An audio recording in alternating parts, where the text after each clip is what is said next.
Iniciando mais uma entrevista do ciclo de depoimentos com a PA, né? Com a Ayako Nishikawa. Tenho o prazer de ter você aqui com a gente, finalmente.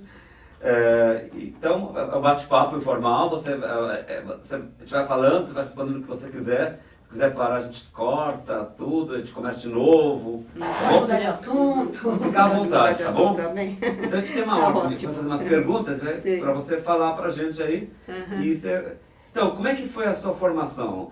A formação de arquiteto urbanista que você teve aqui na FAO, foi suficiente para você trabalhar com paisagismo? Como é que foi? Olha, eu não sei desde qual essa formação se remonta a tempo de primário também, mas fiz o primário e o ginasial em Marida, né? O ginasial eu fiz num colégio de freiras e o primário num grupo escolar. Depois em São Paulo eu fiz o colégio, no Colégio do Estado. Depois entrei para a FAO, né? E aí, com relação como é que você perguntou Paisagismo. sobre a arquitetura e urbanismo, né? Mas no paisagismo, como é que foi que começou na sua vida? A formação do arquiteto urbanista foi suficiente.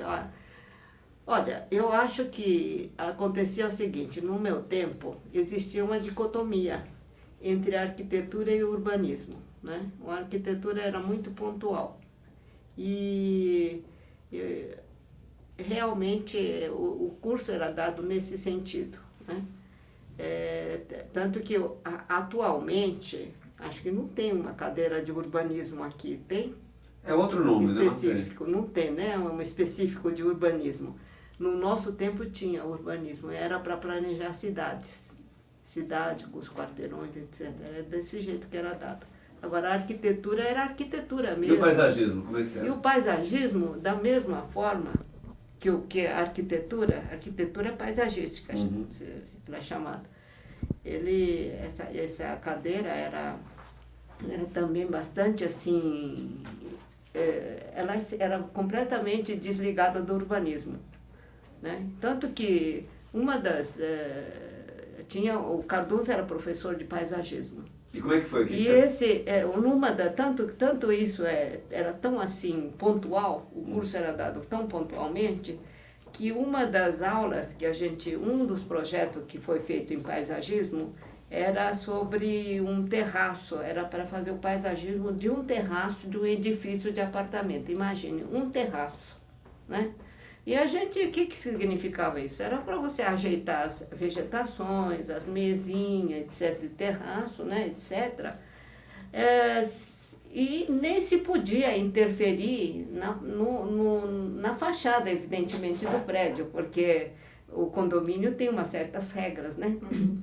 Então a gente se restringia a organizar um espaço minúsculo, pontual, né? Você não levava em conta se o céu era assim ou assado, nada disso. Era só aquele local, né? E para a pessoa que eventualmente estivesse no terraço usufruísse desse entorno.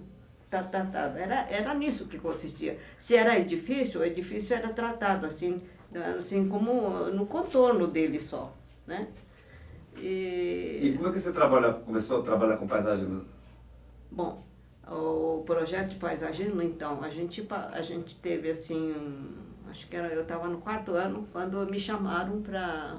O Cardoso me convidou. Ele era professor como é que era? Era antes de ele ser meu professor, meio ano antes. Ele me chamou, um dos professores lá, parece que me indicou, e aí eu fui trabalhar com ele. E como é que foi? E foi 1 ano e meio, mais ou menos, trabalhando quase acho que 2, depois eu saí, acho que uns 2 anos fiquei trabalhando com ele, né? Mas esse trabalho consistia, por exemplo, em desenhar muito, né? Mas isso, para mim, eu acho que todo esse tipo de experiência é gratificante, né? Porque, no fim, você aprendia na escola, você fazia uma espécie de anteprojeto. Praticamente você não desenvolvia projeto nenhum, a não ser em cadeira de arquitetura, que você, se não me engano, no 3º ano, 3º, 4º ano, que você detalhava, né? Isso não acontecia, de detalhar um projeto para execução, isso não acontecia. E essa parte eu acho muito importante. E no paisagismo, com Cardoso, eu vi assim, o desenvolvimento, por exemplo, do anteprojeto, depois passou a projeto, né? Projeto de execução, eu via ele contactando com os clientes, etc., as necessidades deles, né? Então isso tudo, para mim, essa experiência para mim foi muito gratificante, a estada com o Cardoso. E a gente via, assim, depois, posteriormente, a preocupação dele com a manutenção dos jardins, né? Isso era muito importante. A manutenção do jardim talvez seja mais, assim, exigente do que uma manutenção de edifício, por exemplo, uma coisa construída. Exige mais a manutenção, né? Era isso. E aí você já tinha optado antes por paisagismo quando você... esses professores que te indicaram sabiam da sua intenção? Ou foi trabalhando no Cardoso que você falou, é por aí que eu vou? Sempre demonstrei alguma tendência, né? Porque eu não sei se é porque a gente veio do interior, eu morava numa casa muito grande, terreno muito grande, tinha 50 metros de fundo, acho que a frente devia ter uns 20 metros, mas acho que mais de 50 metros tinha o fundo, né? E a gente sempre tinha muito contato com o meio rural também, né? Meus avós eram agricultores, a gente sempre estava lá. E a minha mãe gostava muito de plantar flores. Então, tudo isso eu acho que condicionava um tratamento externo. E quem cuidava do jardim, por exemplo, desde quando a gente era criança, a gente capinava, tirava ervas daninhas, né? Fazia a limpeza do quintal. Quem fazia era as crianças que faziam isso. Então a gente, inclusive, não passava lixo lá. Eu me lembro que tinha um poço enorme onde se jogava o lixo orgânico. E a gente ia jogando. Então essa ideia de lixo orgânico, inorgânico, já nessa época, para nós era meio claro, bastante claro, sabe? Porque meus pais exigiam que a gente jogasse os lixos orgânicos dentro desse buraco. Talvez porque o lixeiro não passava lá, né? Talvez seja isso também. Mas a gente tinha uma noção de que isso era muito bom, e que inclusive a gente viu assim nascer dentro, porque a gente também não tinha muito tempo, né? Então nascia certo tipo de fruta lá dentro do próprio lixão lá que a gente... Era uma espécie de compostagem que a gente fazia, né? Compostagem de lixo orgânico. Então nasceu assim, mamoeiro, e a gente tinha também algumas árvores frutíferas, manga, como é que chama? Figo, essas coisas, né? E a gente tinha uma certa afinidade com a vegetação, por isso, sabe? E a gente via que, por exemplo, o mamão que nasceu aí dava um mamão muito mais saboroso, muito maior, muito assim, melhor do que um mamão que você planta assim, sem adubo nenhum. A gente nunca usou adubo mineral, né? Sempre assim, compostagem, com o recurso que a gente tinha, que a gente ia cuidando das plantas, etc. E como é que você começou Aí tinha galinha também, a gente recolhia E como é que você começou a trabalhar? Como é que você começou a trabalhar? Qual o seu primeiro projeto de paisagismo? Você fez arquitetura primeiro ou fez paisagismo? Como é que foi? Bom, eu fiz arquitetura primeiro, tanto que quando eu terminei a faculdade, o Cardoso queria que eu permanecesse lá. Agora eu pedi para ele que não, porque eu queria ter uma experiência na parte de arquitetura também. Aí eu fui trabalhar no Senai. E nessa época, o Lúcio trabalhava lá. E eu pedi para o Lúcio, dá um jeitinho de falar lá com o Bauer. Bauer era o Lúcio Grinova. Hein? Lúcio Grinova. Lúcio Grinova. Certo. Eu falei, vai dar um jeitinho de conversar lá com o Bauer, se não está precisando de outro arquiteto lá e tal. E eu consegui entrar no Senai, né? Aí eu fiquei uns 5 anos no Senai. Aí eu fazia... num certo momento, a Rosa Clias queria que eu fosse trabalhar com ela. Achei uma boa também misturar um pouco de arquitetura com paisagismo. Eu cheguei, inclusive, a projetar e construir, acompanhar prédios do Senai, né? E, assim, inclusive fiz muitas reformas durante esses 5 anos, fiz reformas, ampliações, esse tipo de coisa no Senai. Isso foi muito bom, porque o Senai é uma escola muito especial, né? E com a Rosa, você chegou Ah, Você foi com a Rosa da Rosa onde? eu trabalhei durante bastante tempo. Eu comecei a trabalhar no Senai, e nisso a Rosa me procurou e perguntou se eu não queria trabalhar com ela, tal, etc. Eu falei, tá bom, vou trabalhar. Você ficou na Rosa e no Senai ou saiu do Senai e foi pra Rosa? Acho que antes eu fui para o Senai. E depois antes eu fui para o Senai, e aí nesse meio termo, acho que eu trabalhei 5 anos no Senai. Acho que eu trabalhei uns 3, 4 anos com a Rosa. Com a 3, Rosa. 4 anos com a Rosa. E, esse, Né? e que E nessa época a gente tinha muita dificuldade, eu pelo menos tinha muita dificuldade de arrumar clientela, né? E eu achava que, como meus pais não são tão abastados assim, eu achava que era tempo de ganhar algum dinheirinho, né? Então eu achava que era necessário trabalhar de alguma forma. E eu só sabia trabalhar em paisagismo, assim, uma boa, ir lá trabalhar com a Rosa. E eu trabalhava meio período na Rosa e meio período lá no Senai, né? E assim foi indo. Você lembra o que você fez com a Rosa nessa época? Eu fiz muita coisa, mas era uma quantidade enorme de projetos. Era a época dos prédios da Indy, não? Aliás, uma das coisas que eu fiquei assim, traumatizada era que eu fazia um projeto atrás do outro, que nem como se fosse uma Pãezinhos. bolinho que sai assim da frigideira, né, que você vai fritando. Eu fiz um monte de projetos de apartamentos, esses projetos típicos que a gente vê por aí afora, né? Sim. E sempre são projetos muito pontuais, né? Inclusive, justamente estava assim, bem do tipo que a gente foi orientada na faculdade nessa época. Agora acho que a orientação está bem melhor, né?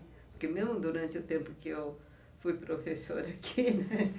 Assim, eu acho que estava bem melhor, porque havia uma preocupação muito mais assim de entorno imediato, depois o entorno mais amplo, né? Isso eu acho importantíssimo. Então essa segregação, né, entre o urbanismo e a arquitetura, acho que começou a acontecer no momento que o pessoal começou a falar em desenho urbano. Isso acho que é década de 70, por aí que começa a falar em desenho urbano, né? 60, fim de 60, 70, que começa aos poucos, nem mundialmente se falava muito em desenho urbano, né? E aos poucos começou a falar em desenho urbano. No começo a gente mal sabia o que era isso, mas a gente teve realmente, começou a sentir, eu, por exemplo, eu sentia um pouquinho essa necessidade, entende? Tanto que, por exemplo, a minha casa que eu projetei, eu tinha essa preocupação com a vizinhança, né? Com a vizinhança, que, aliás, no vizinho, de um lado tinha casa, mas do outro lado não tinha, né?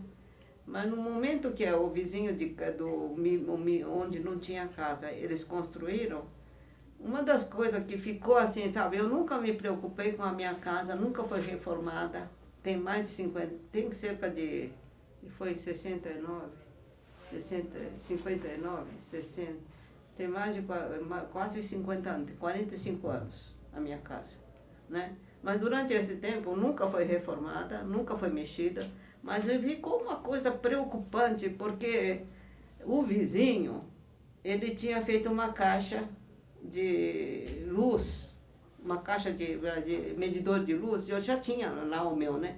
Feito de uma forma tão assim, tão desengonçada do meu... Quer dizer, para ele estava bonitinho daquele jeito, só que não combinou, não acertou, não conjugou com a minha caixa lá. Mas aquilo me deu tamanha preocupação que eu mandei reformar especialmente essa minha caixa para se adaptar à caixa do vizinho, né? Aquela jardineira que você conhece, que tem em cima do medidor, não existia. Eu fiz para adaptar, entendeu? Então essa preocupação de conjunto eu acho muito importante. Aliás, de certa forma, acho que eu tinha sempre essa intenção. E quando você trabalhou com a Rosa e o Cardoso, você também trabalhava com isso um pouco? Com a Rosa, no tempo da Rosa, tudo, como é que era o trabalho? Olha, o trabalho era bastante pontual, viu? Resolver o jardim. térreo dos edifícios. Jardins, térreos. Exatamente. Como é que chegavam esses projetos para vocês? Era o projeto... qual era o programa geralmente vinha lá já tudo programado, né? Geralmente vinha lá, porque tinha muito projeto de prédio e apartamento. Então o térreo tinha zelador, casa de zelador, tinha dormitório, tinha a casa do zelador, tinha sala salão de festa, sanitário, depois tinha essa questão de piscina é coisa mais recente, né? No tempo não tinha muito essa história de piscina. Se bem que no fim já começou a aparecer piscina. No fim da estrada com a Rosa já começou a aparecer as piscinas. Mas né? tinha assim fontes, espelho d'água, murais? Isso. Tinha isso que você pedia? Fontes, espelhos d'água? Não. Isso era muito difícil, não existia. E playground? Playground existia. Não sempre?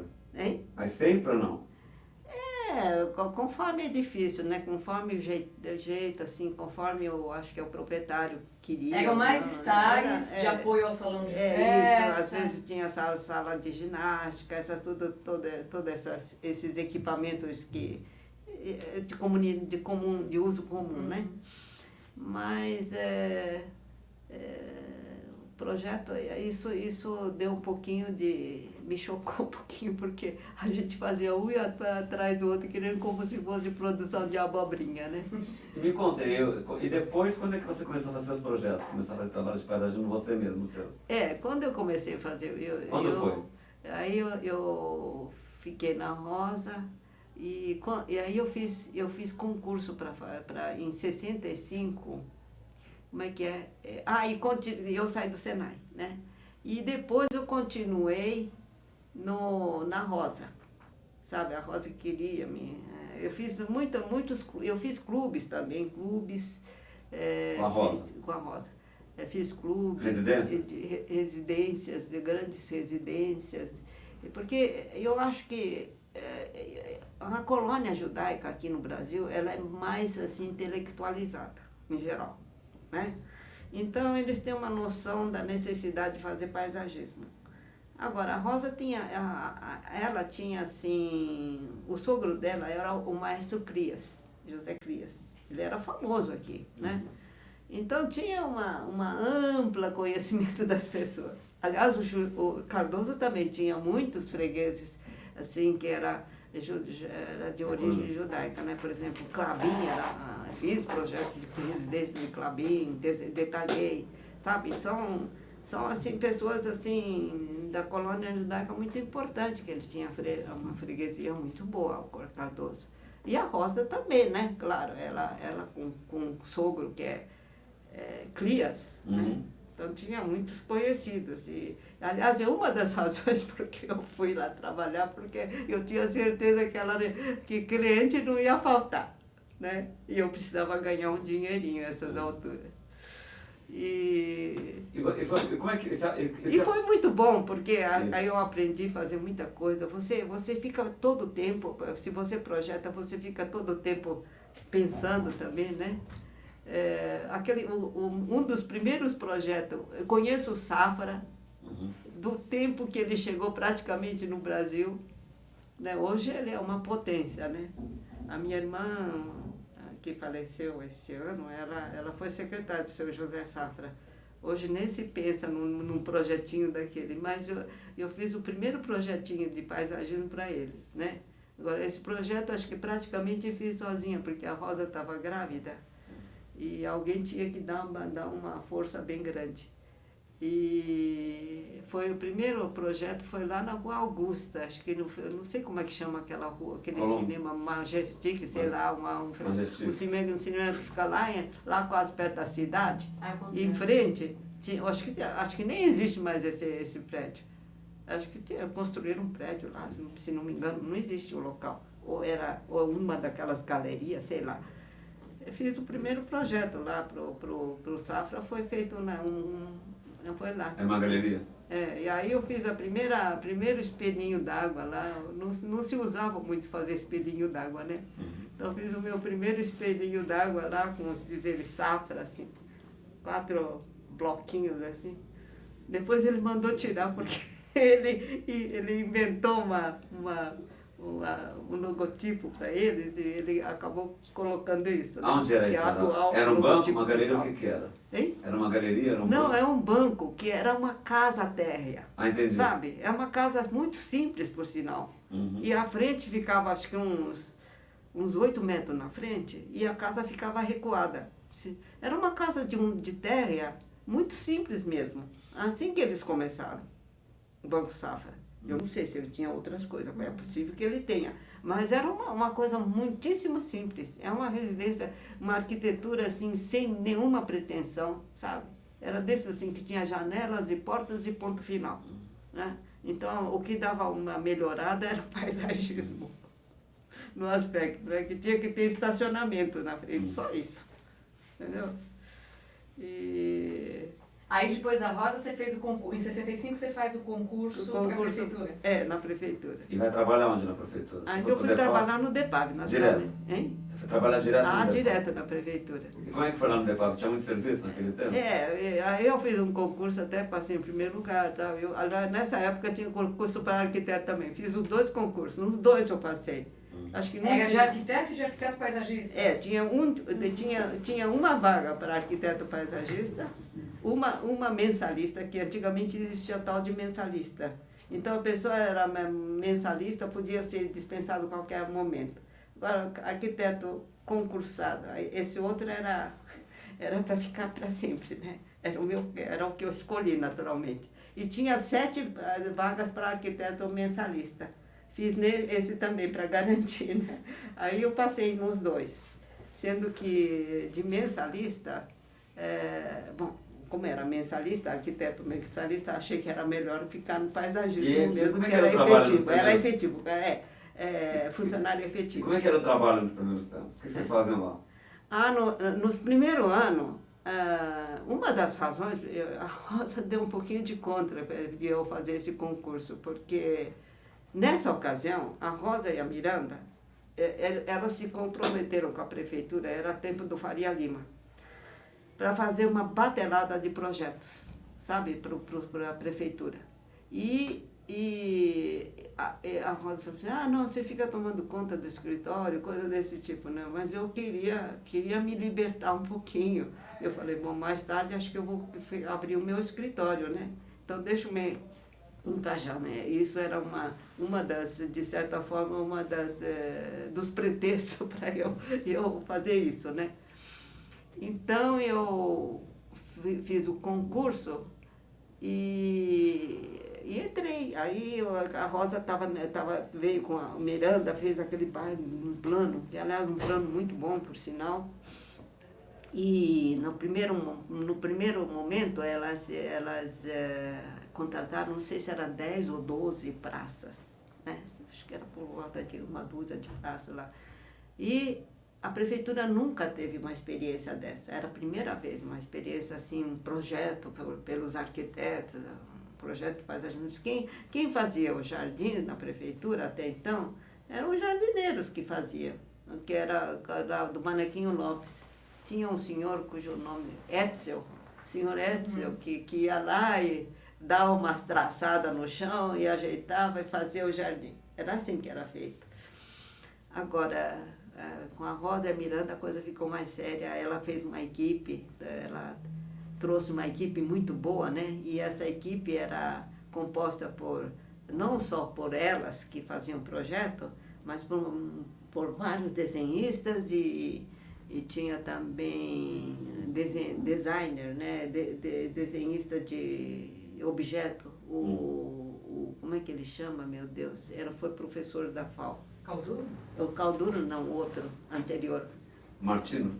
Não, um outro. Rodolfo Martino? O Ventura? Não, bem mais. Acho que ele era de arquitetura, acho que é departamento de arquitetura. Ai, meu Deus, de repente eu esqueço. Tá bom, depois eu lembro. Depois você lembra, vai lembrar. Então, ele e o como é que chama aquele... ai, meu Deus do céu, eu esqueço os nomes, eu estou ficando meio... Estou ficando com esclerose, viu, essas alturas. Aquele menino que também foi professor do etapas, né?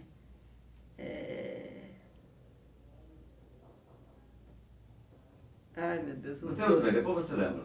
Mas bem famoso, por sinal, viu? Foi um professor bem famoso daqui, por sinal.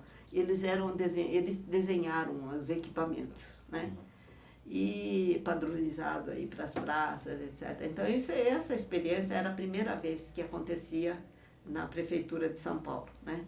E a gente, como funcionário da Prefeitura, e não tinha arquiteto também na Prefeitura. Então, eu entrei lá como uma arquiteta paisagista pela primeira vez. Então, a gente recebia esses projetos, né? Recebia, analisava e aprovava, né? São projetos muito bons e tal. E isso era o DEPAV, você entrou no DEPAV. Existia o departamento de E parques. você fazia o que além de aprovar os trabalhos? Sim. Você fazia projetos também? A gente fazia, tinha muito projeto de manutenção. Mas de manutenção. Porque, sabe, toda hora, aqui em São Paulo não é muito pequeno, né? Então, sempre tem problema de manutenção, né? E depois tem, assim, mais tarde, na prefeitura, no começo essas limpezas era feito tudo com o pessoal da prefeitura mesmo, não só limpeza, mas com conserto disso, daquilo, sempre tinha coisa quebrando, né? Tinha que fazer um cimentado, não sei o quê, tinha que fazer um pequeno projetinho para aquele local, esse tipo de coisa a gente fazia com bastante frequência, sabe? E o que mais tarde, não DEPAV, mais tarde eles criaram assim licitações para fazer assim, para contratar manutenção em grande escala, né? Porque estava essas alturas, depois que porque a Rosa e a Ibiranga fizeram no primeiro contrato umas 12 praças, mas posteriormente elas se incumbiram, acho que se não me engano, acho que eram umas 40 praças, viu? Foi feito.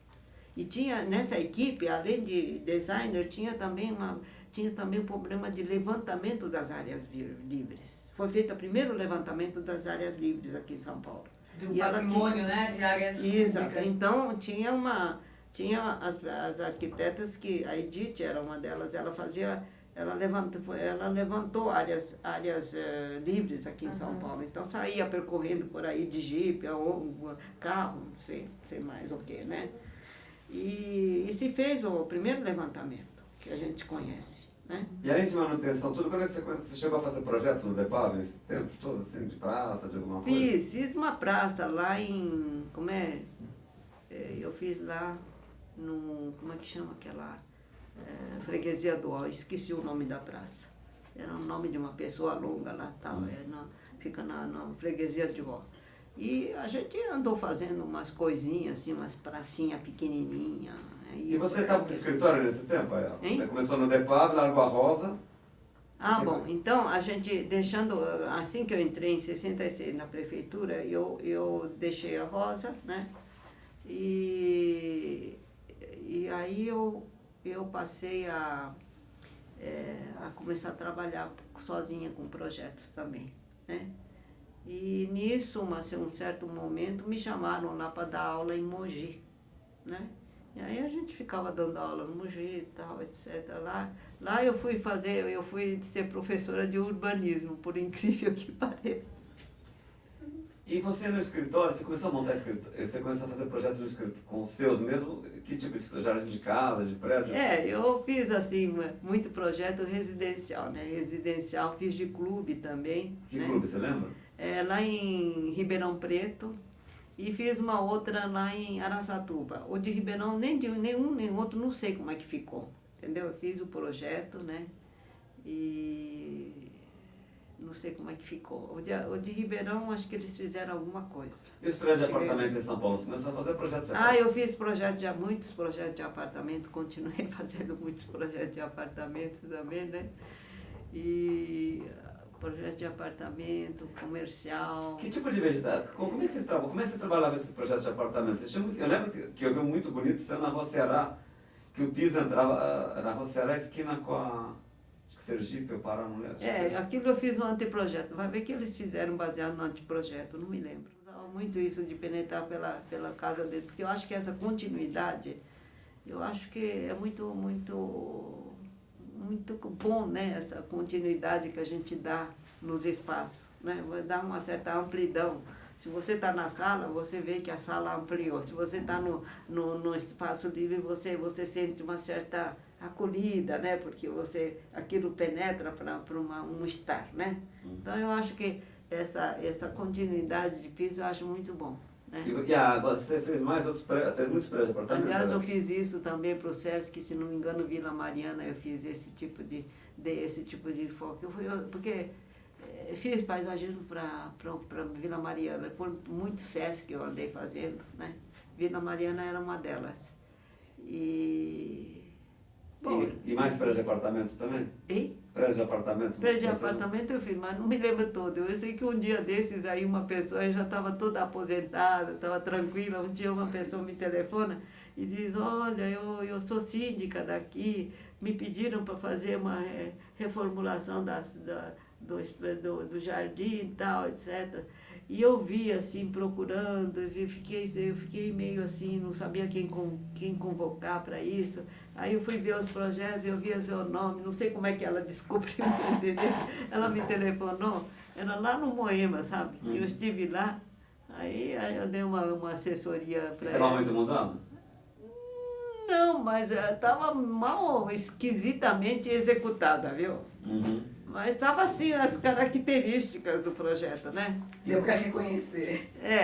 E você usava que materiais? Mosaico? Você usava o quê? A gente usava mosaico, mas jamais eu usei mosaico onde tem, como é que se diz, entrada de alto, né? Mesmo porque eu fiquei traumatizada com isso. Que lá no Museu do Ipiranga, os caminhões entravam naquele lindo piso, que tinha um desenho lindíssimo de piso de mosaico lá, e os caminhões de limpeza entravam dentro. Eu sei que um dia eu saí correndo atrás de um deles. Saí correndo e ainda mandei telefonar lá para o Corpo Mé, mas corri mesmo, porque ele queria fugir. E lá não dá para correr muito, né? Dentro do jardim lá Mas ele estava com um caminhão pesadíssimo andando em cima do mosaico português, daquele desenho da época, sabe? Bonito, né? Todo assim, cheio de floreado, né? Ele estava andando. Aí eu fiquei louca. Você usava o quê? Você usava mosaico, ardósia? O que você usava? Que matéria você usava? Eu usei ardósia, eu gostava muito também, né? Ardósia, mesmo o concreto, eu acho que o piso fica muito bonito. Concreto, granito, né? E que tipo de planta vocês usavam? Mais vegetação tropical? Usava tudo? Olha... Como é que você começou a usar? O que você usava? Bom, essa parte de paisagismo, eu acho que paisagismo não se restringe à vegetação, né? Você pode fazer paisagismo só com elemento processado também. Que não era muito forte do escritório do Cardoso, nem da Rosa, nem de ninguém. Mas eu sei que paisagismo, para o arquiteto, eu acho que a paisagem é o todo, pode ser até desértico, né? O Grand Canyon dos Estados Unidos é uma paisagem também, e parece que é bonito. Eu nunca estive, mas parece que é uma paisagem muito grandiosa. Mas como é que você trabalha com muita vegetação, pouca? Como você trabalhava? O quê? Quando você pode fazer a plantio com vegetação nos prédios, tudo? No começo? Bom, eu sempre trabalhei com vegetação, por quê? Porque eu acho que o mercado pede isso, né? Você faz um jardim de material processado. Uma vez eu tentei fazer isso para o Senai, sabe? E com pedra e areia, porque eles queriam um jardim japonês e tal, etc. Mas isso exige uma conservação muito grande. Eu acho quase impossível, porque você usa pedregulho e as pessoas jogam sujeira lá dentro de onde tem pedregulho, fica aquela mistura, você não pode, tem problema de manutenção, então não dá para fazer. Agora, fora de pedregulho, eu acho que dá para fazer um belo paisagismo com piso, né? E o trabalho que você teve? Eu acho que tem, sabe, eu não sei até quando, eu acho que, por exemplo, o Banco Safra, a sede do Banco Safra, ele tem um piso belíssimo de Burle Marx. Aquilo, para mim, é um tratamento paisagístico que foi feito interiormente, sabe? Ele é lindo, eu não canso de ver aquilo, de tão bonito que é. Aí, mas conta uma coisa assim, Você falou de Burle Marx, você tinha... Quando é que você viu alguma coisa dele pela primeira vez? Você teve agora... Olha, Burle Marx é bem diferente do Cardoso. Sim, como é que foi essa relação com O a obra dos Burle dois? Marx é um artista, assim, plástico, né? Eu acho que, de certa forma, ele é capaz de fazer a abordagem espacial através do conhecimento plástico dele, né? E eu acho que... E o Cardoso era o quê? O Cardoso, ele era mais assim... Ele tinha também abordagem, assim, entendia, mas o Burle Marx era capaz de fazer grandes painéis, né? O Cardoso, acho que não. Ele gostava de alguma esculturinha aqui, ali, acolá, né?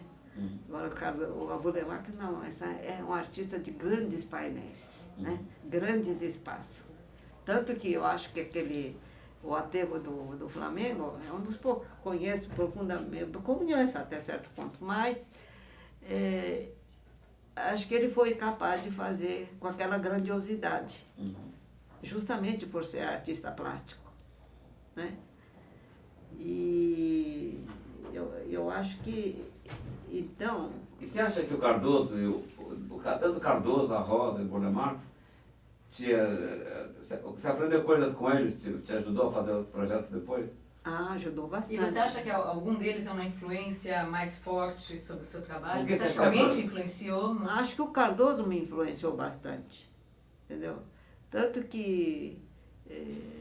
Tanto em termos de procedimento como de linguagem, assim, a forma de trabalhar, você acha que você herdou? Herdei, né? Sempre tem alguma forma de você incorporar, né? Assim como quando eu dei aula aqui na FAO, eu aprendi dos alunos também, entendeu? Os alunos ensinam muito também, né? Entendeu? E nesse ponto eu acho que foi gratificante o tempo que eu dei aula aqui, sabe? Qualquer coisinha, uma mínima coisa que acontece, às vezes é uma informação muito importante, sabe? Que a gente às vezes passa, é uma informação que às vezes passa quase despercebido, né? Mas eu acho importante. E às vezes a gente até incorpora nas coisas que a gente faz, sabe? Desses tempos, qual o projeto que você acha que você conseguiu chegar ao desenvolver mais? Ele foi mais bem implantado? Você pode citar alguma coisa? Você lembra algum que tenha te agradado bastante? Conseguiu chegar com o projeto até o final? A sua ideia chegava exatamente como você queria? Como é que era? Bom, eu procurava fazer o máximo, né? E sempre eu ficava meio assim... Era cansativo o meu processo aí, porque eu às vezes fazia, refazia, né? Mas olha, o Brasil Investe é um deles, que eu achei que estava bem satisfatório. Você achou que ficou bem como você queria? Fala um pouco desse projeto pra gente, é uma das perguntas aqui. Como é que apareceu para você esse projeto? Foi o Júlio Neves que me telefonou um dia, não sei como é que foi. Sim. Ele me telefonou e fui fazer o paisagismo para ele, né? Aí ele disse, vai ter 2 torres assim e tal. E geralmente eu sempre gosto de fazer paisagismo na fase em que ainda está em construção, sabe? Por quê? Porque você precisa saber onde você vai plantar, e aí você precisa ter uma certa espessura, que tipo de vegetação você vai plantar, né? Então, conforme o tipo de vegetação, você precisa ter uma certa espessura para colocar terra, né? E, então, isso influi no cálculo, assim como influi também na própria forma da estrutura, né? Então eu fui chamada lá, tal. No começo do projeto? No começo do projeto, e eu fui conversando, tal, etc. Fui desenvolvendo, né? Sempre eu gosto de desenvolver junto, essa parte, principalmente até eu gosto de desenvolver, né? Porque frequentemente as pessoas mandam projeto antes de já acabado. Isso aconteceu muito frequentemente quando estava com a Rosa, sabe? Mas com o tempo a gente começou a sentir essa necessidade de trabalhar com certa antecedência, né? E o que o pessoal do Brasil Invest, ou o Júlio Neves, o que eles pediram ali no espaço? Eram duas Bom, praças? eles vieram, bom, eu acho que o Júlio também não sabia exatamente que tipo de... Bom, ele tinha lá aquele famoso, aquele pessoa, o dono daquele, esqueci o nome. Eu até cheguei a conversar com ele. Do que? Do Brasil Invest. Do Brasil Invest. Ele era Mário Garneiro. Mário Garneiro, isso. Era o Mário Garneiro, E ele era dono daquilo, mas não sei até que ponto eles alugaram tudo aquilo, né? Então, dificilmente, ele deu alguns parâmetros para mim, que ia ter uma igreja. Porque lá tinha uma igreja. Eu sei. E eles têm a superstição de que se você tira uma igreja, você tem que colocar uma outra no lugar, senão dá azar, né? Você tem essa superstição. Então, eles fizeram uma capelinha lá. Então, tinha essa capelinha. Então, tinha essa capelinha. E outro que era?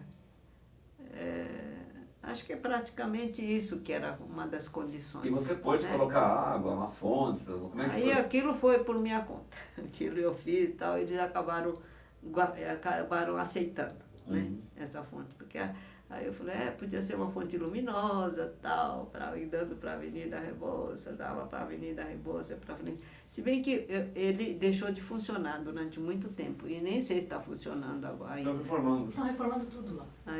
Pode ter dado vazamento, sei lá o quê. E era o projeto originalmente, ele tinha gradil? Porque você tinha feito não tinha umas gradil. floreiras que davam um isolamento muito interessante. Então, mas aquilo foi feito, porque, veja bem, eu acho que o paisagismo, mesmo que seja assim, o Brasil Invest em si, se você pega aquelas restrições da prefeitura, ela não fica tão boa, né?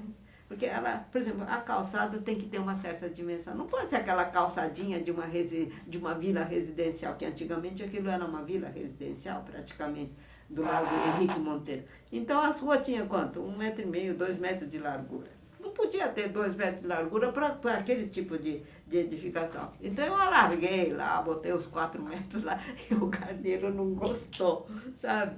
Aí eu comecei a fazer, mas não, então vou fazer uma coisa, vamos entrar com o jardineiro. Ele ficou, não é que ele não gostou, ele ficou preocupado de que amanhã a prefeitura pegasse a área dele, né? Então era essa uma das razões. Aí eu falei, então vou fazer o seguinte, vou fazer assim um jogo aqui e tal, que inclusive fica bonito, uns recantozinhos e tal, né? E aí eu fiz aquilo, sabe? Aquilo de movimento ao longo da rua. Porque, sabe, não é possível uma calçadinha de 2 metros para um imóvel daquele tamanho, né? E naquela localização. Naquela localização, né? Então, eu fiz isso. E ali teve problema também, porque onde tem atualmente uma lanchonete, não era para ser lanchonete. Lá existia, antigamente, um jornaleiro naquela esquina, do lado do Henrique Monteiro. Um pequeno jornaleiro e tal. Aí eu falei, mas o jornaleiro, mandar embora o cara, não dá também, né? Mas para eles fazerem depois de uma prefeitura liberar uma banquinha lá, fica feio também. Então peguei e fiz na saída do estacionamento, fiz um pequeno lugarzinho para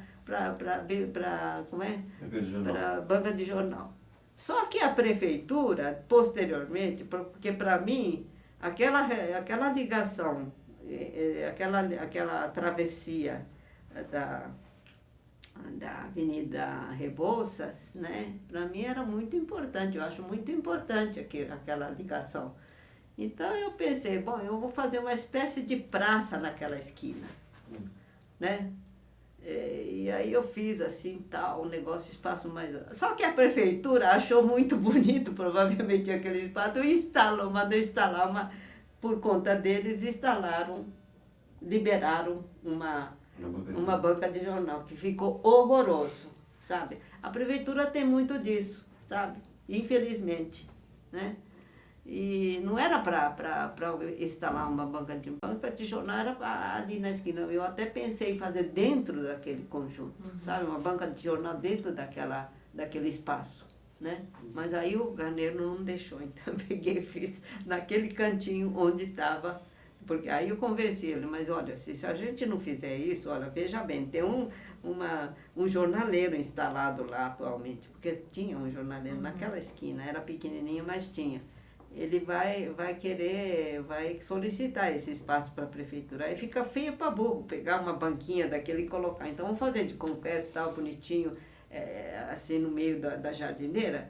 E é o que foi feito. Só que a prefeitura achou que tinha que ter banca de jornal, não sei quanto metro de distância um do outro, e achou que tinha que ser mais para adiante. Botou bem na esquina lá, achou um ótimo lugar para colocar a banca de jornal, né? E esse projeto foi um projeto que você conseguiu chegar bastante próximo do que você tinha desenhado, concebido? Ah, aquilo chegou bem próximo, né? Praticamente igualzinho o que a gente fez. E o que eu fiz? Aí o Garneiro chegou para mim e disse assim, mas olha, eu acho melhor fazer cerca, porque, sabe, a gente... Aí eu falei, tá bom, seu Garneiro, olha, mas fica feio cerca, então vamos fazer uma coisa, vamos projetar de tal forma que o senhor no futuro possa colocar essa tal gradil.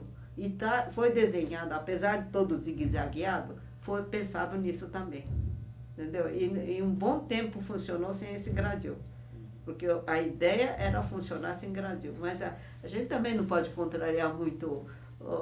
Mas é gozado que a vegetação dava conta, né? A vegetação já segurava, mas depois puseram o gradil, ele ficou até meio escondido, porque a vegetação já por conta própria segurava, né? Exatamente. Então eu achei que também a gente não pode contrariar muito as vontades do proprietário também, né?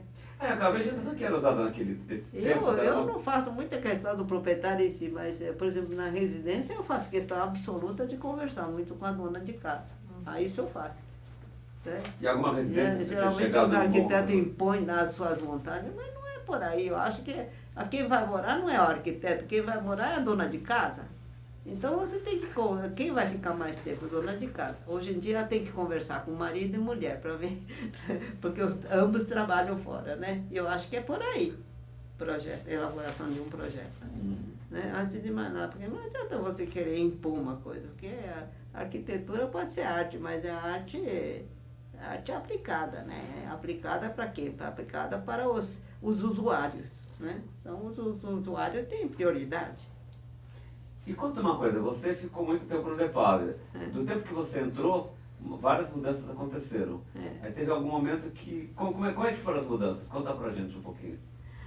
Então, depois correr lá no DEPAV. Pois é, depois que as Rosas foi, a gente continuou lá no DEPAV, brigando com o Maluf, coisa assim, cada coisa que acontecia lá, absurda, né? Nessa época o DEPAV estava na Secretaria de Serviços e Obras. Não existia Verde Meio Ambiente ainda. Era tempo da ditadura. Aí o Maluf foi lá como indicado pelo, não sei se é Costa Silva, não sei, é um deles aí. Indicado, ele foi interventor lá da prefeitura. Aí ele impunha certas coisas assim horrorosas, né? Eu tinha feito projeto para a Princesa Isabel, né?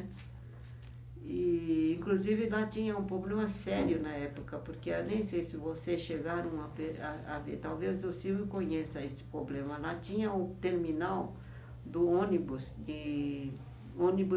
interestaduais e intermunicipais. Lá era o terminal, era o único, não tinha nada terminal da Barra Funda, nem tinha terminal lá do Tietê, era o único terminal lá. E então era um movimento, era um congestionamento terrível lá, na frente daquele como é, estação, como é, Júlio Prestes. Aí a Princesa Isabel tinha que ter estacionamento, no nosso entender, né? Então eu até fui lá, perguntei para os engenheiros especialistas em fundações, né? Problema de nível da água. Sabe? Isso para construção de garagem é muito importante, problema de nível de água. Aí eu pesquisei e tal, chegou-se à conclusão de que o nível de água era relativamente baixo. Por quê? Porque lá passa a estrada de ferro, aquela estrada de ferro. Então, no momento que eles constroem a estrada, abaixa o lençol freático. Então, eu vi que o nível, comparei os níveis, etc., o nível dava para construir construir estação. Então a gente apresentou isso com um traçado em cima, tal, etc., para usar como praça, né? Porque mesmo tem residência naquela região. Uma residência era muito modesta, mas em volta toda tinha residência. E aí você tinha proposto uma praça com... Aí o Maluf que resolveu, não sei que arquiteto que fez, resolveu fazer um teatro ao ar livre. Eu lembro do projeto. Hein? Eu vi o projeto numa revista. Ao ar livre. Imagine, naquele congestionamento terrível, já tinha congestionamento, tinha ônibus chegando de tudo quanto é lugar de São Paulo e do Brasil, né? Agora, imagine fazer na Praça Princesa Isabel um teatro ao ar livre, num clima que nem de São Paulo, que você, numa hora para outra, pode dar uma chuvarada terrível, que nem deu 2 dias atrás, né? Dessas assim, da inundação, a pessoa tem que subir em cima do carro, coisa desse tipo. Imagine o que iria acontecer. Ia ser um verdadeiro estouro da boiada. Eu falei, isso é impossível. E isso eu fui conversar com... Era o Giro, como é que ele chama? Era aquele que fez o Código de Obra de São Paulo. Ai, meu Deus, eu tenho uma facilidade de esquecer o nome das pessoas, viu? Ele era secretário de obras, do planejamento. Aí eu fui falar com ele, olha, eu acho que esse projeto não está bom, não. Eu acho que não pode ser desse jeito. É daí que eles mandaram eu fazer o projeto. Só que o Maluf bateu o pé naquele projeto tal, e queria que fizesse isso. Que também nunca foi construído, né? Não foi, graças a Deus. E o que está colocado lá? Até agora poderia ser construído, mas não naquela época. Mas quem é que colocou lá? Aquele que está colocado lá na Praça Princesa Isabel, quem fez? Não sei. Alguém fez alguma coisa um dia lá? Não sei. Que ficou vazio por muitos anos depois, né? Eu não sei. É só monumento e o Mas resto... recentemente eu não sei quem é que mexeu. Faz uns 10 anos. Né? Então, mas aí queria que fizesse. Era para 5 mil pessoas ainda por cima. Você já imaginou? 5 mil pessoas. Aquele lugar? Sim, eu lembro do projeto. Então eu achei uma barbaridade isso. E ele concordou até. Né?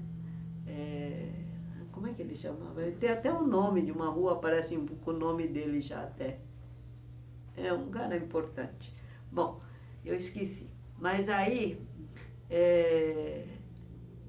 Aí você estava falando do Decoab, que você estava lá, depois que a Miranda saiu, que o Maluf chegou. Então já voltei para o Maluf. E aí a gente ficou, aí eu fui parar. Eu bati o pé e tal, e queria que ele até concordou, né? Só que na hora de assinar o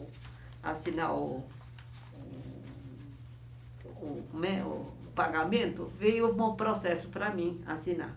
Aí eu bati o pé, telefonei para o secretário e falei, eu não vou assinar coisa nenhuma, tal, etc.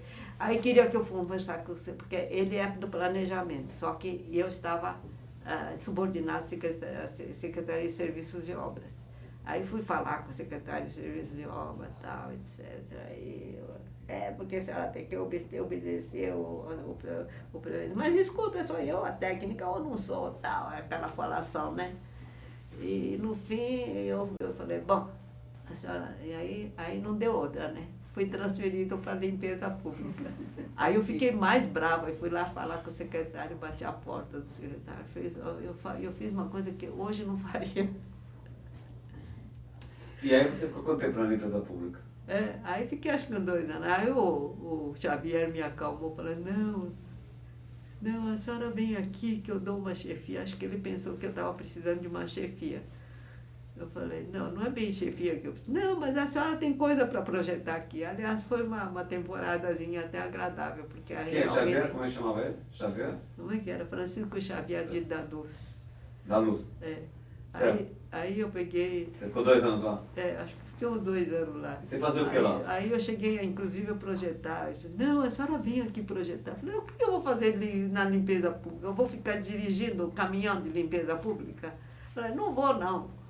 Aí eu disse, não, vem aqui, porque aqui é bom, te dou uma chefia aqui e tal, etc. e a senhora fica aí de que mesmo? Vai projetar.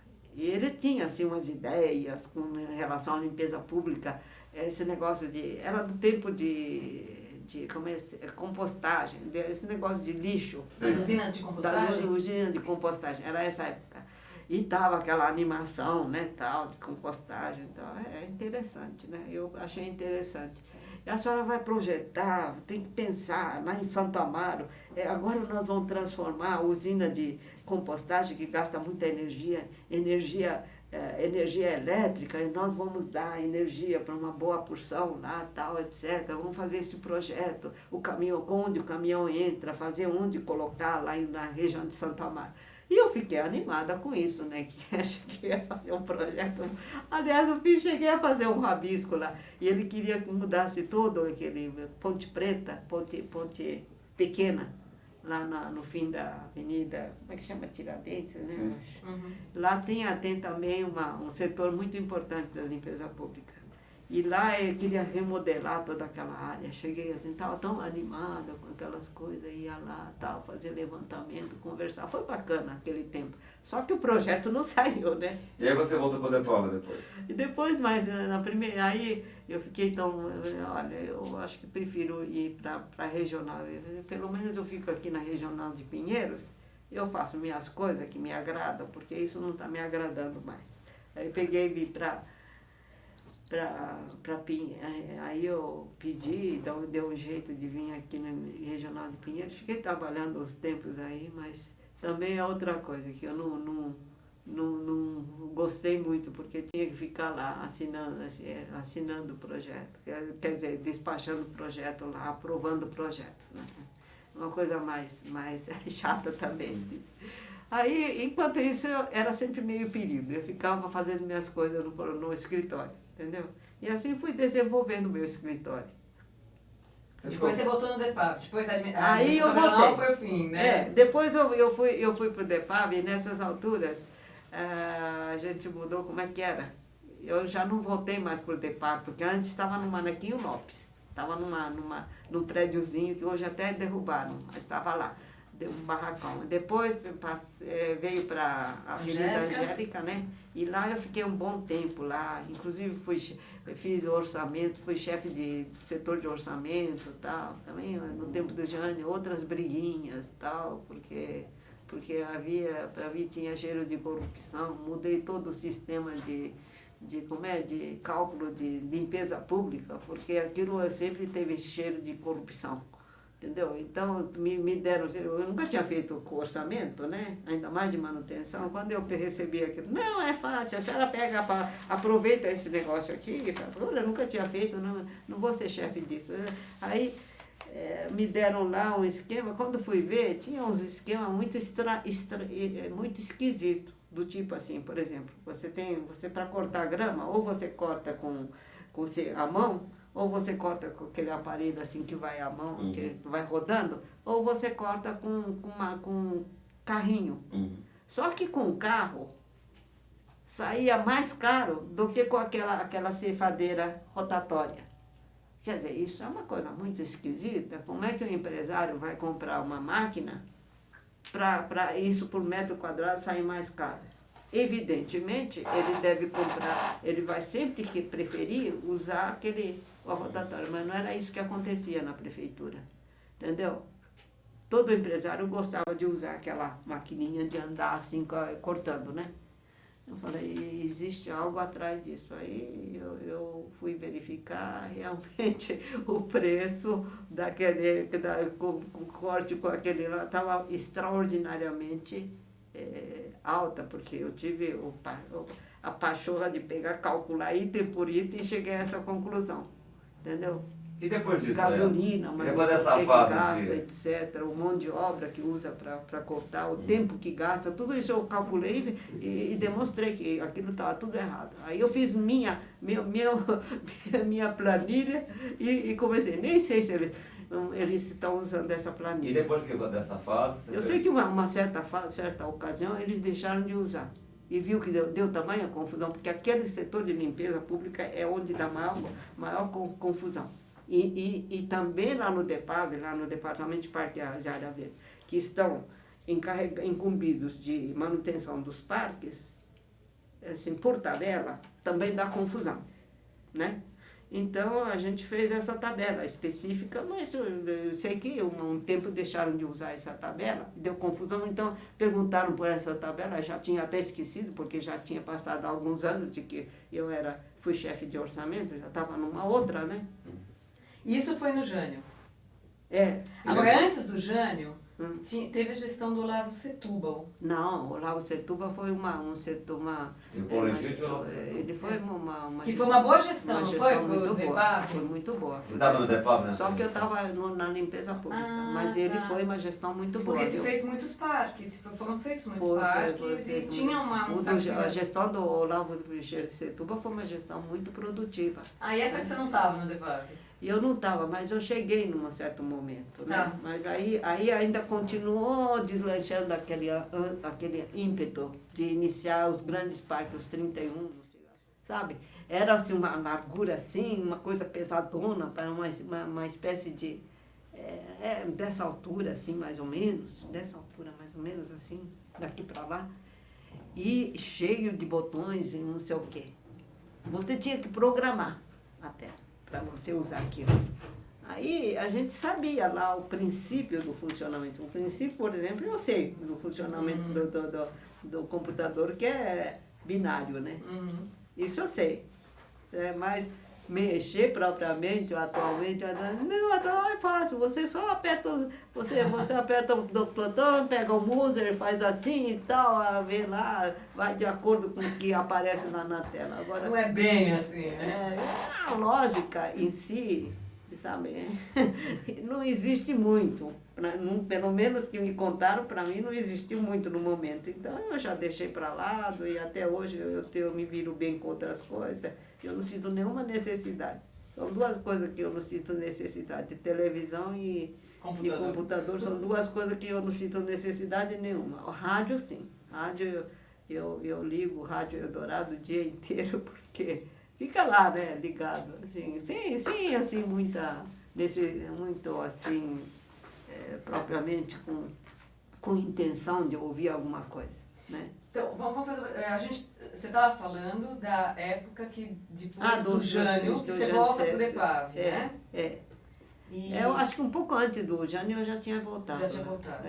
Aí teve essas questões do orçamento e depois você seguiu fazendo mais alguns projetos. Você fez algum projeto na prefeitura que você lembra que você gostou? Eu ficava sempre mais ou menos quebrando galho, né, assim, das praças, porque as grandes praças já tinham sido feitas, né, o Ipiqueri é da, como é que ela chama, meu Deus do céu? Ai, para esquecer o nome é uma coisa de louco. Célia Kawai. Ela que fez o projeto, né? Então, a Piqueri já tinha sido feita, foi feito mais, posteriormente mais alguns, acho que foi naquela assim, ímpeto de realizar os grandes parques que foi, né? Então foi realizado outros parques mais. E tiveram equipes boas no DEPAV, né? Teve profissionais bastante bons que passaram no DEPAV. Passaram profissionais muito bons. E como é que foi os últimos...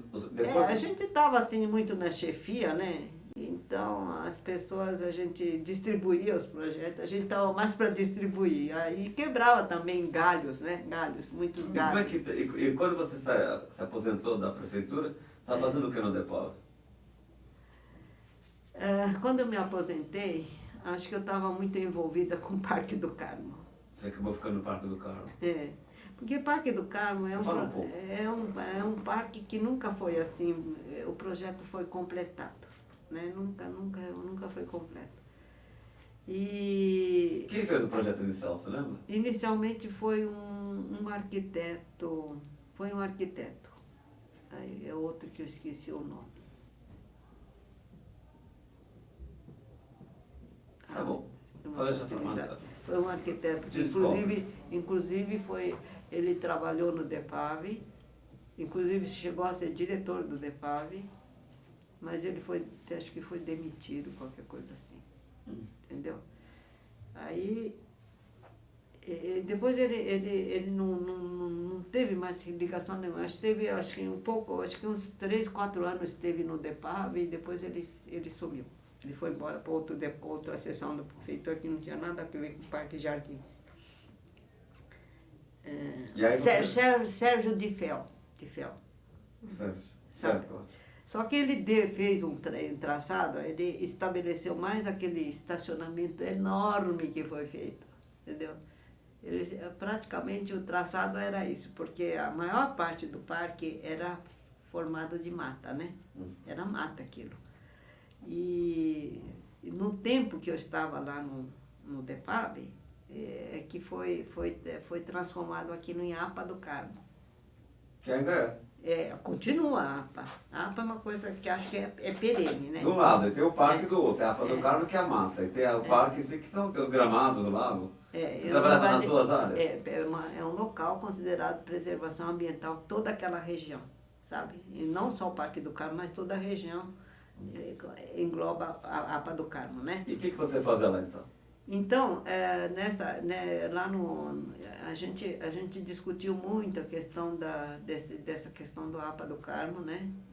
E que lá tinha sido, a favela estava ocupando áreas lá, fiz levantamento, uma loucura naquela época.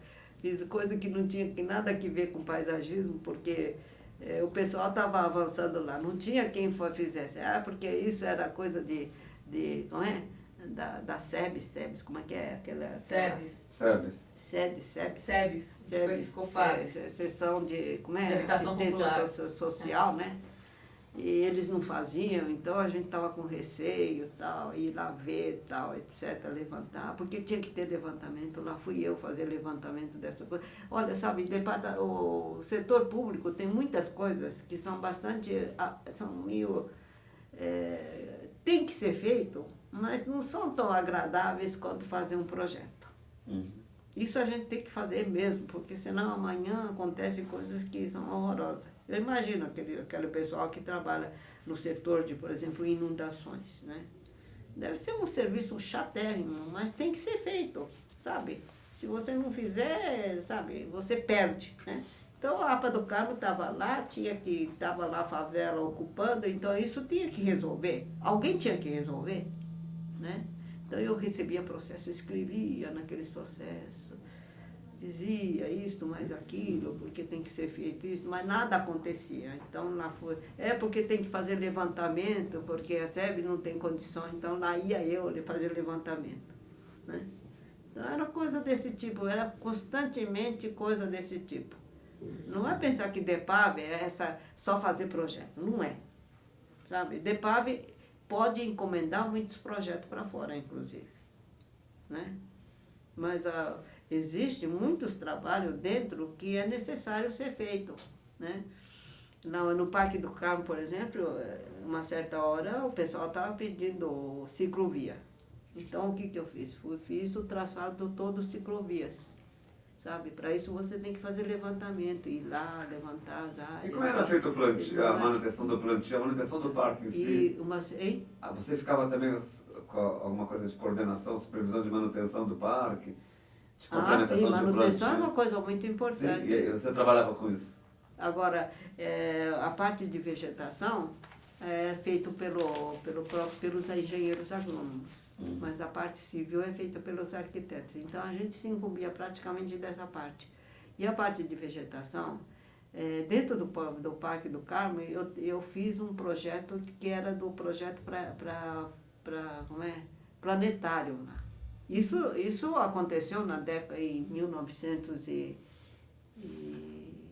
fim de década de 80. Está saindo agora, né, o planetário? Só saiu agora. E o projeto foi feito, o planetário em si foi feito por um arquiteto. Depois todo o entorno do paisagismo fiz eu, entendeu? Organizei lá, tal, etc. Agora esse projeto ficou um tempo engavetado.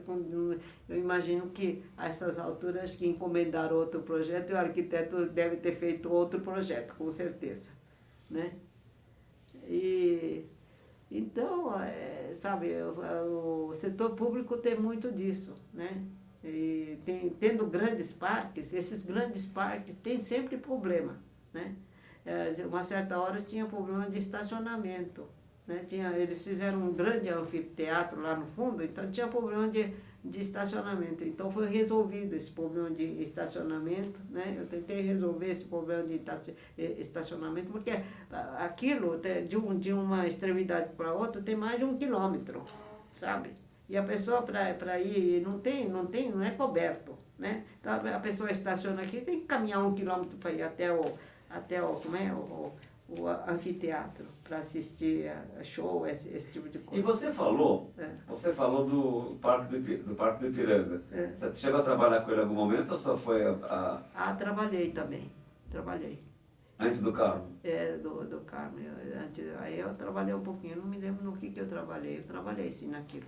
Porque Então a gente trabalha um pouquinho em cima de alguma coisa existente. Trabalhei muito em cima de coisas existentes, sabe?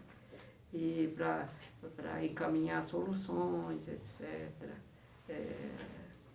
Evitar certas coisas, certos acontecimentos, né? Que nem esse caso do caminhão que passava em cima daquele e rebentou todo o piso. E o que eles fizeram? Eles acabaram arrancando, tem uma das administrações, acabou arrancando tudo aqui, o mosaico português, e substituiu por pedrisco. Entendeu? Quer dizer, é um absurdo. Acontecia essas coisas. Aquela questão da fonte luminosa era para consertar, então a gente foi lá, verificou onde tinha os maquinários de fonte luminosa. Chegamos a pesquisar quem é que fazia esse tipo de coisa, conserto, que era estrangeiro, coisa assim, e a gente chegou a encaminhar isso aí, mas não deu em nada. Entendeu? São porções de atividades desse tipo que ocupa também o setor de DEPAR. E eu, agora, em geral, para os arquitetos assim, subordinados, geralmente a gente dá para fazer projetos, né? E a gente fica com esses abacaxizinhos. Você se aposentou em 96? 96, janeiro de 96. Você, quer dizer, desde 66 que você estava na prefeitura, especialmente no DEPAR. Você percebeu, teve um incremento, acho que nos anos 80, uma mudança no sentido maior número de leis ligadas às questões ambientais, permeabilidade do solo, tudo. Como é que você viu? Porque dentro da secretaria foi acontecendo isso. Então, né? Justamente nessa época que foi criado a APA do Carmo.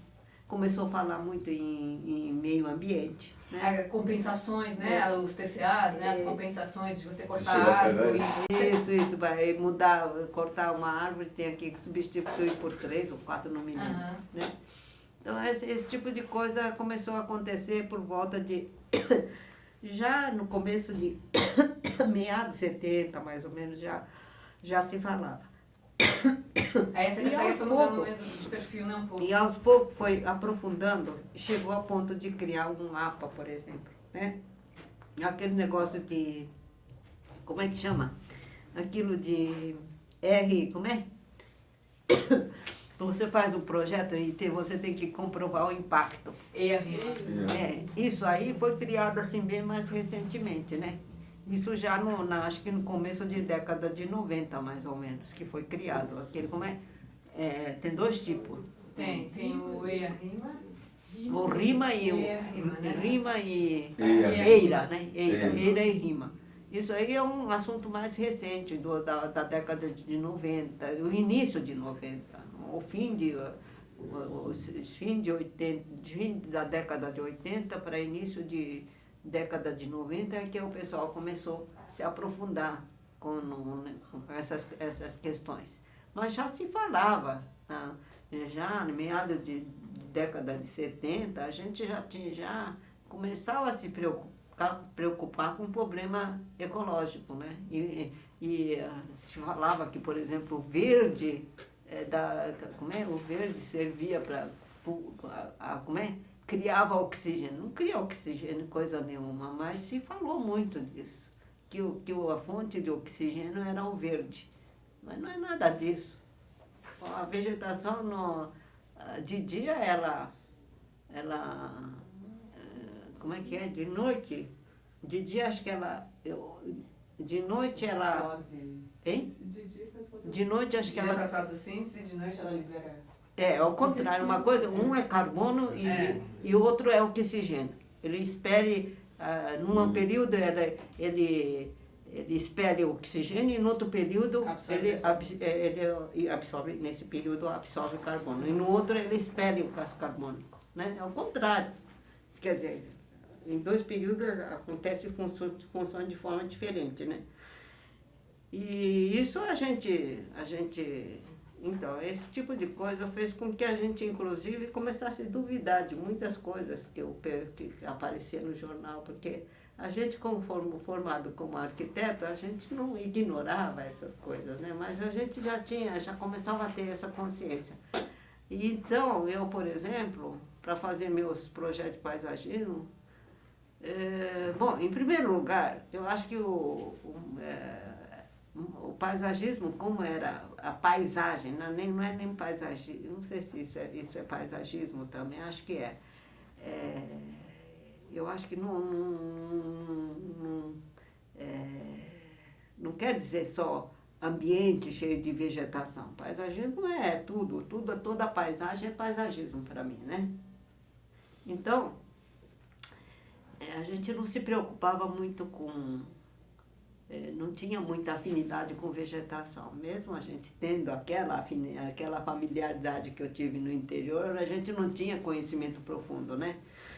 Então, primeiro a gente tinha que, por exemplo, no escritório do Cardoso, a gente não tinha, a gente não tinha muito acesso a a vegetação, sabe? Mesmo porque é um assunto complexo. Não é porque o Cardoso, não só porque o Cardoso, não é que o Cardoso não queria ensinar. É um assunto complexo, não dá para ensinar, sabe? Então ou você pega um almanaque assim, dessa de jardinagem, você vai lá aprender os primeiros nomes, e você pode aprofundar, porque na verdade a gente lida com muito material, com esse material vivo, que é um material que ela vive, ela tem ciclo biológico. Não é que nem material arquitetônico, ela tem ciclo de vida, né? Ela tem relações entre elas, seja da mesma espécie ou de espécie diferente. Eu aí comecei a perceber essas coisas, né? Então o que eu fiz?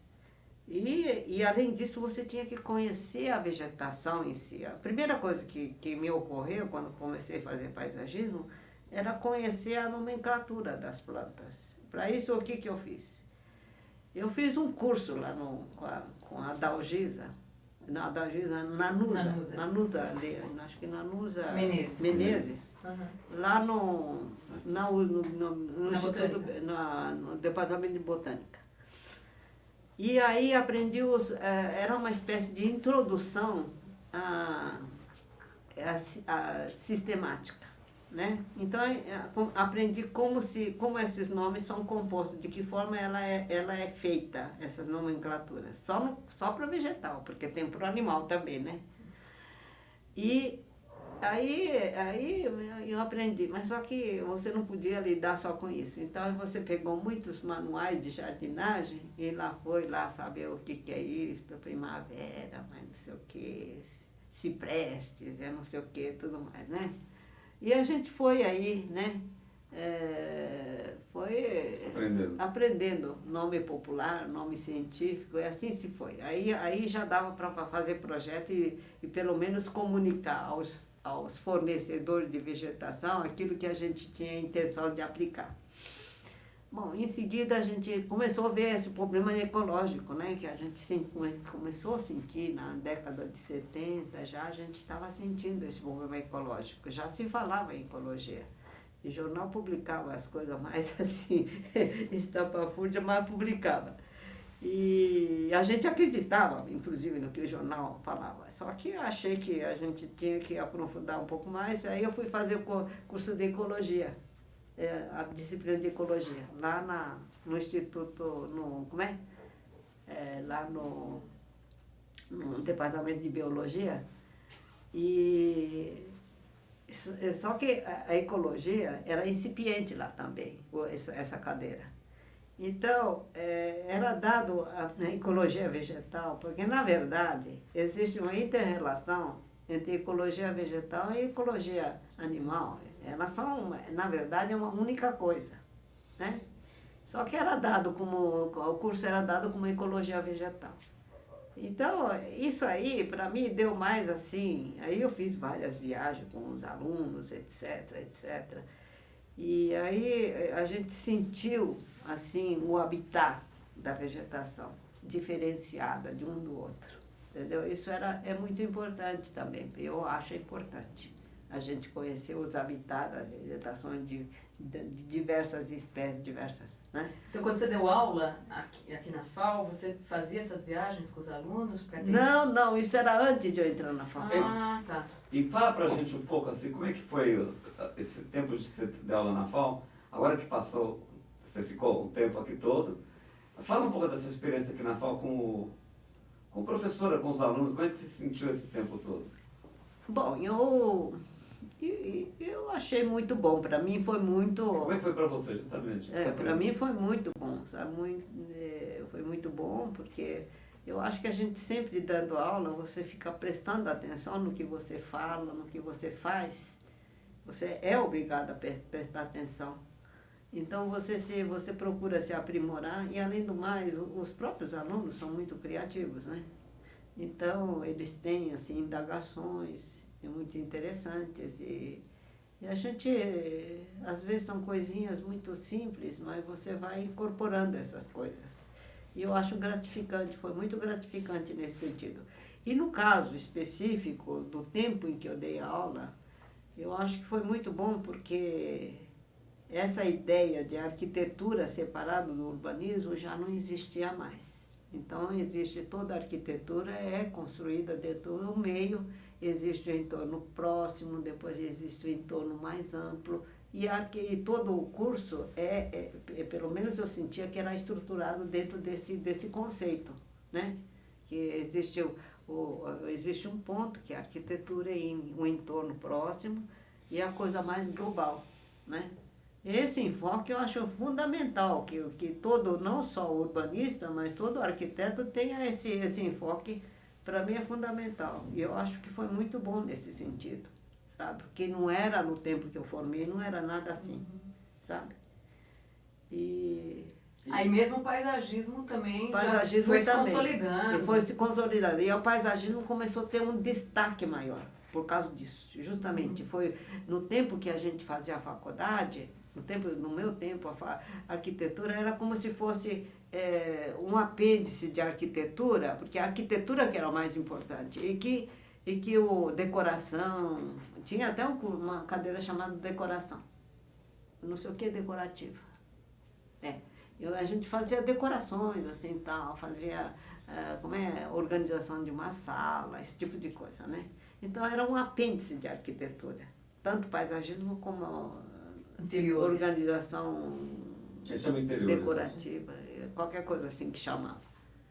E como é que foi a pós-graduação para você? Você fez um mestrado sobre ruas de lazer. Fala um pouco daquilo. Você trabalhou com o mundo de ruas de lazer.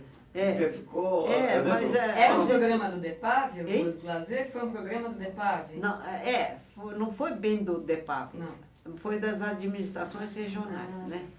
E eu acho que a Rua do Lazer, eu comecei a pensar muito nele porque a gente falava muito no espaço livre, né? Que era para... E aí você ia lá nas praças, tá tudo vazio. Na rua, você via um monte de criançada brincando. Hoje é meio difícil por causa da insegurança, né? Mas a gente via assim criança. No interior, por exemplo, é muito comum criança, no meu tempo pelo menos, era muito comum a gente brincar na rua. Entendeu? Hoje não se brinca mais na rua, né? E a rua é um espaço que quando não há tráfego de carro, realmente eu acho que continua sendo um bom lugar para você fazer coisas lá, né? Para o lazer eu acho ótimo, né? Então, justamente isso me despertou essa atenção por causa disso, porque você via de um lado as praças livres, especialmente feito para isso, livre, sem ninguém, e ao mesmo tempo gente na rua, né? Gente usando para caminhar, gente usando para bater papo, principalmente na periferia, onde ainda o código de obra ainda não tinha exigido um recuo de não sei quantos metros na frente. Tem casas que inclusive tinha porta dando para a rua. Então as donas de casa ficavam sentadas, batendo aquele papo na porta. E isso eu achava muito interessante, né? E eu continuo achando interessante, que hoje não tem, de certa forma. E a gente via, por exemplo, a gente começou a questionar, inclusive, o Código de Obras, porque ao pesquisar as ruas de lazer, eu via assim, casos em que a residência ficava lá no fundo. Eu vi um caso assim, que a residência ficava... E à frente era um espaço livre bonito, e isso, ela dava assim, para a própria rua, dava assim uma diferenciação, né? Um ar mais interessante, sabe? Porque, de repente, alargava a rua, assim, o espaço da rua. E isso é muito interessante, né? E o que acontecia na frente? Na frente, as criançadas ficavam brincando. Na frente dessa casa tinha o quintal na frente. A casa estava encostada no fundo do terreno, né? E era uma casa até boa, tal. E esse tipo de coisas começou, inclusive, a gente começou a questionar Código de Obras também, né? E essa questão de muros, por exemplo, né? Isso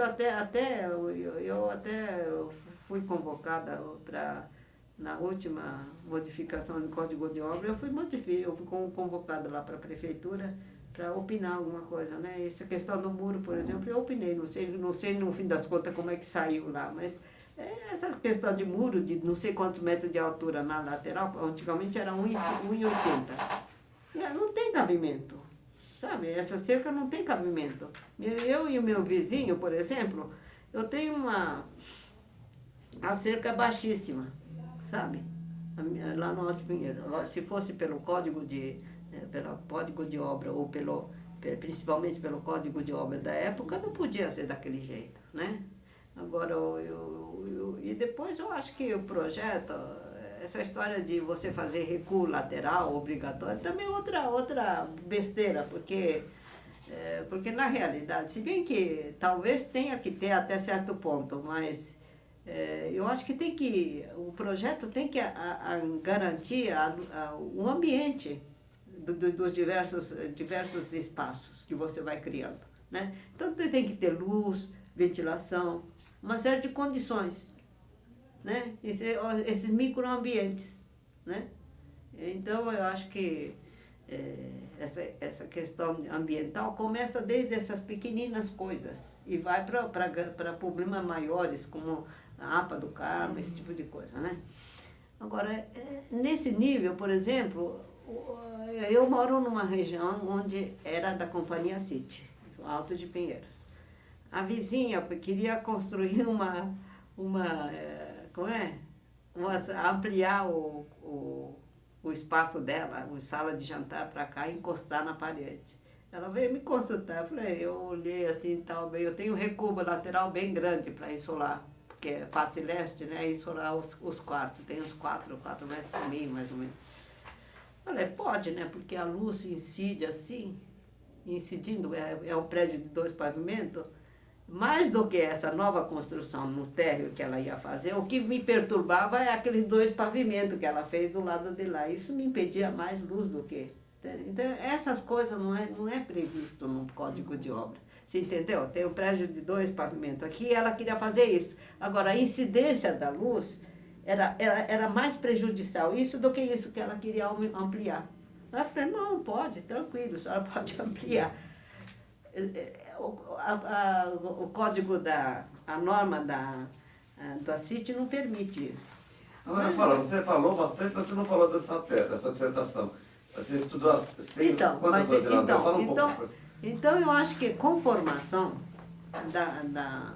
do terreno, bom, eu ampliei, eu avancei um pouquinho mais, a conformação da própria, existe uma relação entre a rua e o terreno, lote. né, o lote. E essa relação, eu acho que tem que ser pensada quem vai projetar. A própria residência, quando se projeta, tem que ser pensado nesse ambiente chamado rua, né, que é um espaço público, mas que ela é que nem esse caso da Brasil Invest.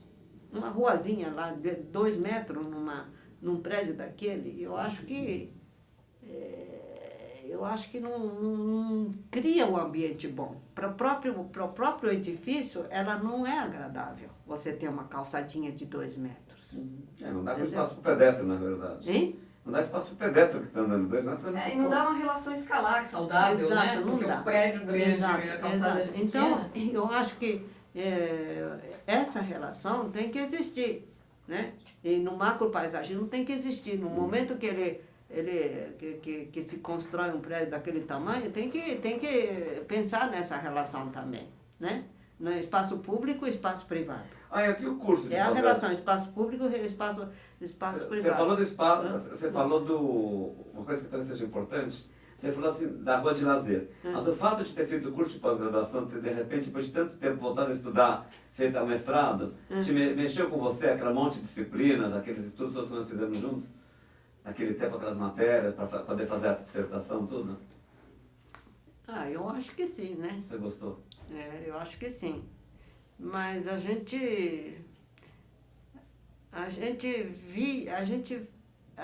dissertação a Rua do Lazer, ela surgiu muito da observação cotidiana do uso da rua, né? Eu coloquei espaço de lazer, mas acho que deveria talvez até ser outro. Porque, na verdade, na Rua de Lazer era um certo momento, que é o fim de semana que eles ocupam essa área. Mas no cotidiano existe um uso da rua, não só para trânsito, mas existe para outras finalidades. Por exemplo, hoje São Paulo está sentindo a falta de lugar para bicicleta andar, motocicleta andar, né? Então isso é porque não se pensou nisso, que é muito mal pensado, que é pensado só em termos de carro, né? E hoje tem motoqueiro, você fica aflita, será que eu vou atropelar um desses e tal, né? Quer dizer, eu acho que precisaria dar uma condição para essa evolução também, né?